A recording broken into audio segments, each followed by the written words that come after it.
Hello, and welcome to Lit Based Reading Methods for Adolescents, a fast paced summer course. I'm Dr. Bill Kist. I will be your professor and am looking forward to it. I always enjoy teaching this course. Here's my info, my email address, and Twitter account. And I also have a YouTube channel that you can find me at William Kist Media. So I look forward to teaching this course every time I get to teach it. I'm a former high school and middle school English teacher. I was then a professor at Kent State and retired in 2019. I taught both methods courses and freshman comp in the English department and did work briefly with the LeBron James Family Foundation on a summer project there. I'm a husband and father. Stephanie and I have 10-year-old triplets. So here they are at the playground. You'll be hearing about them in several of my video lectures because it's really been interesting for me to be a parent now after being an educator for many years and going through the pandemic with them. This is my daughter taking part in online learning when their school was shut down. Here's another daughter recording a Flipgrid. So I'll be talking about, my experience of being a teacher uh, as a parent. Here I am back in the day uh, with my 16 millimeter film camera. I used to bring it in and make movies with the kids. We did a lot of looking at movies, even old silent movies. And I'll be talking more about that too. I went on to be a curriculum supervisor for both ELA, social studies, and foreign language instruction, 7 through 12. That was a central office position.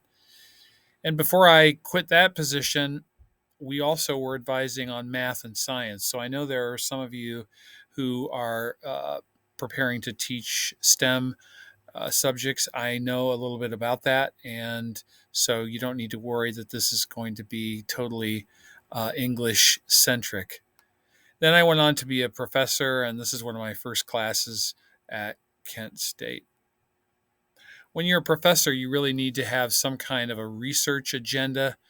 And so because I use so much media in my classroom, I decided to study media in other teachers' classrooms, and especially in light of the internet. I collect assignments and rubrics and different ways that teachers are embracing new media, uh, including the dreaded phones, right? The term that some people use is new literacies to describe that the fact that we're all accessing texts more on screens than on paper. And examples of these new literacies are obviously the internet, mobile phones, tablets. I've written 5 books on this topic, including my newest one, Curating a Literacy Life. And again, if you look at my YouTube channel, you'll see more of an explanation for what I mean by that, curating a literacy life. So, what is this course? Mainly, it exposes you to lots of great literature and teaching strategies. It helps you create a resource guide on a topic of your choice that has lots of great ideas and strategies. And plus, you get access to everybody else's. Um, this is a course that celebrates all kinds of texts. But I have to say, on the downside, this is kind of the best of times and the worst of times. It's a difficult time for teachers to celebrate all kinds of texts. First of all, we just have lived through a world pandemic. Um, but we're also living through a period of political polarization that I have never experienced, except when I was a small child. I was alive during the Vietnam War and the civil rights struggles of the 1960s. That's the closest I can compare these times to. Um, and then, of course, the pandemic brought two stressful situations combined as people politicized vaccines and masks. What's the fallout? No matter what your political beliefs are, and I really don't care, uh, it all comes down to the fact that you are in training for a profession, and professionals have to leave their politics at the door, or at least their biases, as much as possible, and focus on the kids. And the kids are hurting. We have a mental health crisis in this country. Now, books used to be kind of a refuge. You could kind of escape into the library, escape into a book. You could kind of escape into school. There's an old Norman Rockwell painting, of a very, um, you know, kind and gentler time, let's say. Not anymore. Have you been to a school board meeting recently? Um, People are angry, and they're taking it out on books, and professors too. Uh, these are just some of the many books that are being challenged and banned. Now, some districts have policies in place to help teachers navigate this, and we'll be talking about this in one of my video lectures. Of course, this is nothing new. Uh, Maybe that makes you feel better. There have always been trials, and literally trial in this case, about the teaching of evolution is just one example of times when political strife and discord have taken over our classrooms. It's pretty grim now, though. This is just from a recent New York Times profile of all of the political turmoil. Uh, Quote, "It's no longer possible to separate education from politics, and public schools are more vulnerable than they've ever been." So you might be thinking, well, why is he talking about this? Why? Because, as of 3, 4, or 5 years ago, we really are having to think, by we, I mean educators, we're having to think very, very carefully about the political implications, even of teaching a book like To Kill a Mockingbird. And so, since you're going to be on the front lines, one of the questions we're going to be talking about in this course is, what do you think about these types of parent protests? How can you cope with them? How will it affect your classroom? Part of figuring out how to proceed as a professional is to know what material is being protested. So one of the assignments for this course is that we'll be reading some of the banned books. You need to know what's out there and what's being challenged. Here's the good news. School is still important. This just came out, a new study showing that employers still prefer college graduates. Education is still valued in this country, and related to the main topic of this course, children's lit continues to be extremely relevant. I've just got two pictures here of the most recent examples of classic children's and YA lit being adapted into brand new films. Disney's Peter Pan and Wendy, which is kind of a new, updated version of Peter Pan. And I do recommend it if you haven't seen it. It's on Disney Plus. And then the new feature film version of Are You There, God? It's Me, Margaret.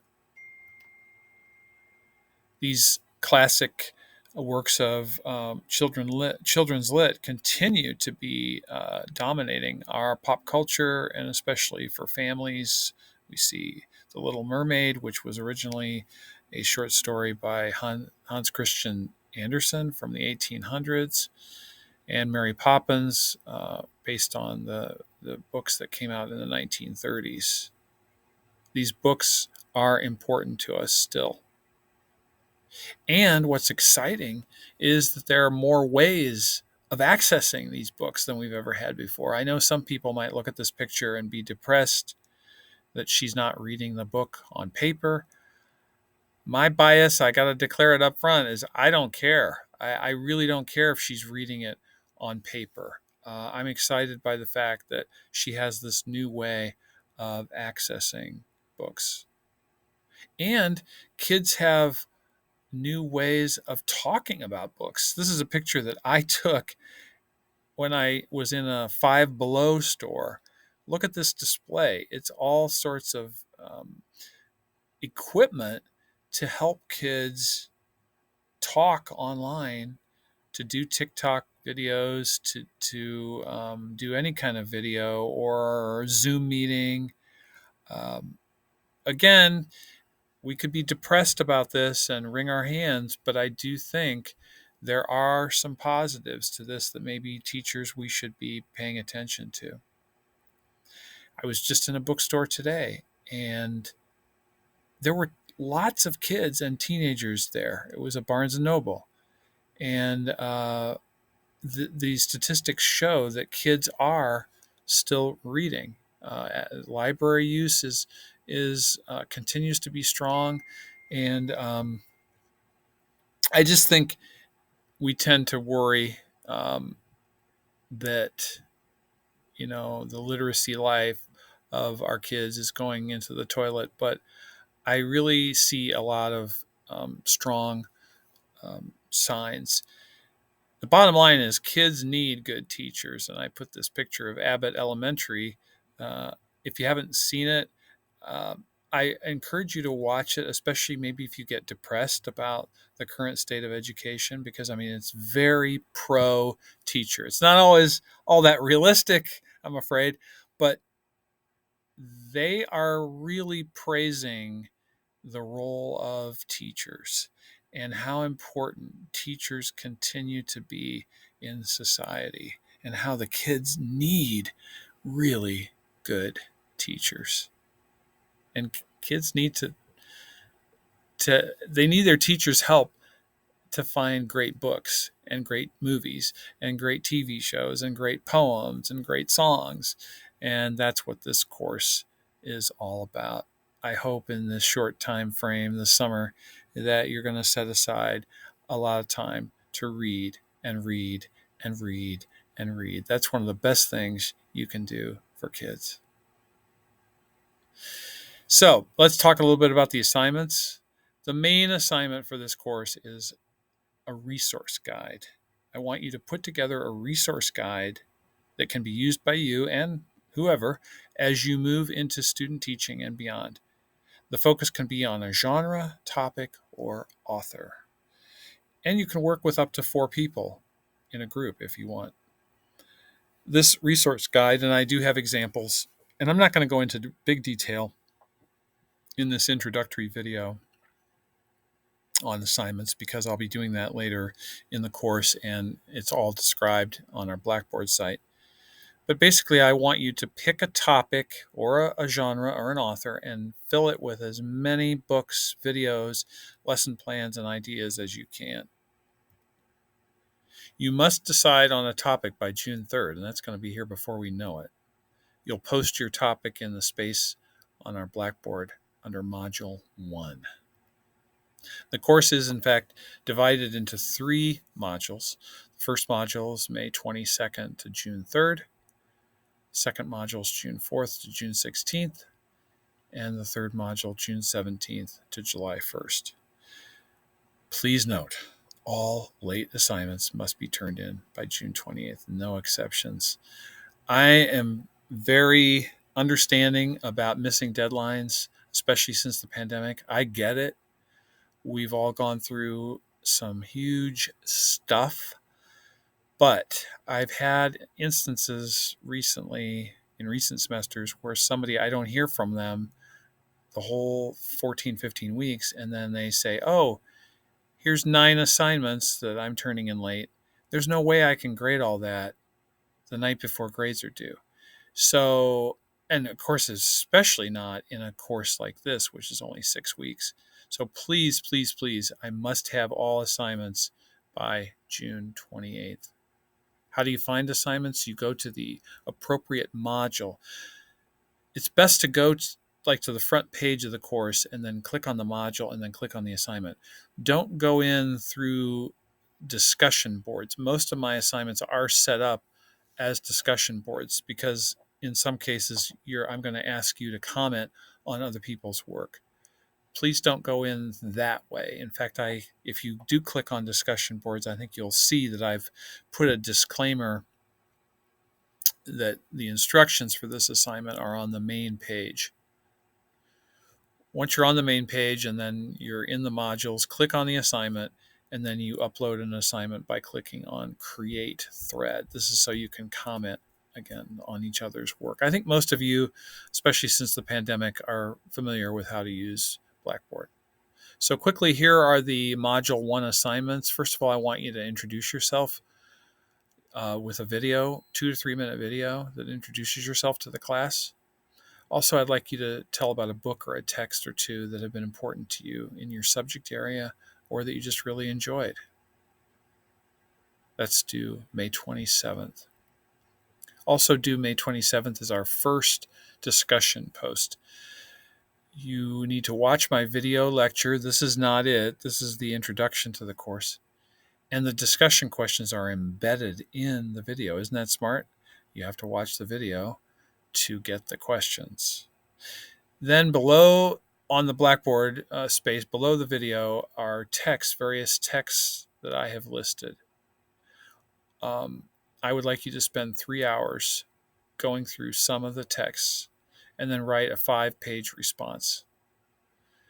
Here's a mechanics issue or logistics issue. I suggest composing it in Word. I have a problem with Google Docs as a part-time faculty. If you don't save it or you don't change the settings so that anybody with a link can access it, I won't be able to access it. And then I have to send an email, can you please give me access? That kind of irritates me. So if you do use Google Docs, please set it up so that it's available to anyone who has the link. I think it's best just to compose it in Word and upload it to our Blackboard if you can. And then I do request that you include 2 hyperlinks. So here's an example. I wish my first grade teacher had used the Daily 5 system. If you click on Daily 5 system, it takes you to a website explaining the Daily 5. And then the last assignment for the first part of the course is the diverse literature response. I want you to read 3 of the novels provided in the assignment description, and I did email you that list back in April. I hope you've already started reading. And then here are the questions that I'll be asking you to respond to. And please write a 6-page response in answering those questions. Module 2 assignments. Here's another discussion post. Now this is more about, okay, I've got all these great books. What are some ways I can incorporate them? And please note that this is due Monday, June 5th at noon, which is at the beginning of Module 2. So make sure that you don't wait until the night before to click on Module 2 because you've got an assignment due right at the beginning of Module 2. Watch my video lectures. This is not it. Spend 3 hours with the text listed. Again, it's the same as discussion post 1. Then I want you to read a classic YA lit. I think the book that's generally agreed to be the first YA lit book is The Outsiders. Well, I've got a collection of other titles on our Blackboard that you can pick from, like Bridge to Terabithia, A Wrinkle in Time. And I would like you to choose one of those, respond to it by June 9th. And then banned books. As I alluded to earlier, these are really, really scary times in some ways to be a teacher. So let's be familiar with what are the types of books that are being challenged. I am not advocating that these 4 books be taught, not at all. But these are the top ones that are being banned and challenged across the country. So that's the whole purpose. If you don't know what's being banned, then maybe you're not going to you're going to cross a line that maybe you weren't even aware existed. And then again, our final assignment in Module 3 is this resource guide, which is due June 28th. So you'll notice there is kind of a gap between, there's like a 2-week gap between the last assignment, June 16th, and the final one, June 28th. You could do, again, an author study. Here's me meeting Jacqueline Woodson as an example. You could just do her books. You could do a genre such as African American Lit. Or you could do something related to your curriculum area. Like if you're a science teacher, you could do books about oceans. All I ask is that you make your decision by June 3rd. So that because I want you to have several weeks where you're kind of immersing yourself in this topic. Please make a note on your calendar one more time. I will not accept any late assignments after June 28th. What should you do now? Well, you could pause the video for one thing and copy this down. This is kind of just a bullet point list of things that you should be focused on at the beginning of the course. First of all, think about what you're going to say in your video intro, which is due May 27th. Read and watch the videos for discussion post 1, also due May 27th. Continue reading the diverse books, which I hope you've already started. That response is due May 31st. And be thinking about your classic YA Lit book, which is due June 9th. And then finally, be thinking about what genre, topic, author you might want to focus on and declare that by June 3rd. If you have a question about that, please feel free to email me and say, hey, Dr. Kist, I'm thinking about doing this. What do you think? I'd be glad to bounce ideas off you, or you bounce ideas off me. So what do you do now then? Start reading, and please take care of yourself. These are stressful times, and Cleveland State, I think, does a nice job of providing some safety nets. Take advantage of these safety nets. Take care of yourself. Try to exercise. We just have to be good to ourselves, or else we won't be able to help our kids. I look forward to working with you this term.